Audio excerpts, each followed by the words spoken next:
We've got new Fender Telecasters. Vintera Telecasters. 50s, 60s, 70s. Let's do that.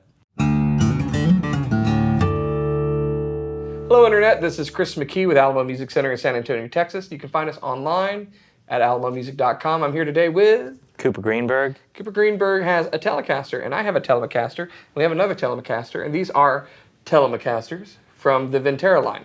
So the Vintera line are basically vintage spec instruments made in Mexico that replaced the classic series. You remember those? Mm-hmm. But these are more vintage spec. Now, you've seen like the Stratocaster video I already did, right? I did, yeah. So each one of these is different pickups, finishes, wiring, 50s, 60s, 70s models, basically looking to those eras. You've got the 70s, right? Big headstock, custom model, Deluxe rather, yeah, with the two wide range humbuckers, toggle, 2 volumes, 2 tones, and a beautiful, I think this is the Mocha finish. They've also got it in antique natural. I've got the 50s in like the Campbell's Cupo Soup Fiesta Red. It's not Dakota Red. I made that mistake once, and the internet will let you know if you do.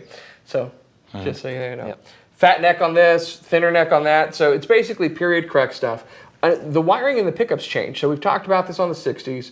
50s magnets were basically, they're going to have their own stagger to them, their own wind. On the 50s Telecaster, it's not all alnico 5, it's actually alnico 2 and 3, which give you your own kind of mix of tones.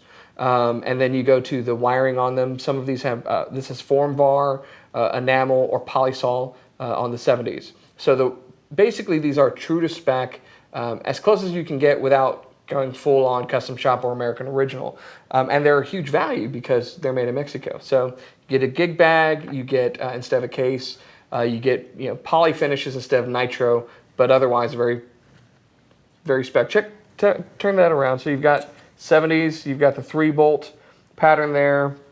50s, it's a chunky neck, right? Mm-hmm. It feels good. It's fat, but it feels good. And most of these are also available in a kind of a hot rodded version, the modified, or you can get it just as the original one. So these are all the original spec. We're going to look at this 50s. We've got the 60s with the Bigsby that we've already looked at in a previous video that Cooper's going to put through its paces. And then the 70s we're going to rock out on as well. Pretty cool, right? Yep. All right, let's check them out.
All right, so I've got the 60s now with the Bigsby, which I like a lot. And you know, on the internet, since these came out, this has seemingly been one that a lot of people are gravitating to, but I also really dig the 70s Deluxe. I think that's a killer guitar, really a little bit more rock oriented. Yeah. But the 50s one also has just a ton of kind of gain through that Telecaster bridge pickup, which is normal. So I'm going to put you on the spot. Which one did you like the best? I like the 50s a lot. I like the thick neck. I think, you know, it works for me because I like to dig in and I just like to feel the resonance in the guitar, and something about that one felt really good to me. But I like all of them. They're all kind of different and good for separate things, but versatile. It's kind of like that response and pop that you get on like that 50s, right? Yeah, that's cool. That's pretty cool. I love the Bigsby on this and the color, the transparent finish. Yeah. But I think, you know, it depends. If I was going for more gain, I'd probably gravitate to that one. Yeah. You know, and I learned something, a little kind of aside from Fender. The wide range humbuckers are not just like the wide range humbuckers back in the day, because there are certain parts that aren't available. They can't really make it, but they voiced these. Tim Shaw, kind of famous pickup guru, voiced these to sound just like those wide range humbuckers. So, and I think it pulls it off pretty well. Yeah, it's very cool. So there you have it, some Vintera Telecasters, 50s, 60s, 70s models for you. If you'd like more information, click on the links below in the description. It'll take you right to the page on alamomusic.com where you can find out more. And just for kicks and grins, I'm going to put a link up above us to a poll so you can vote for your favorite one. Did you like the 50s, the 60s, the 70s? Tell us your pick. You heard ours, and we'll go from there. If you're new here, make sure that you subscribe, turn on notifications, like our videos. We'll keep making them for you, right? Yep. All right. We'll see you next time.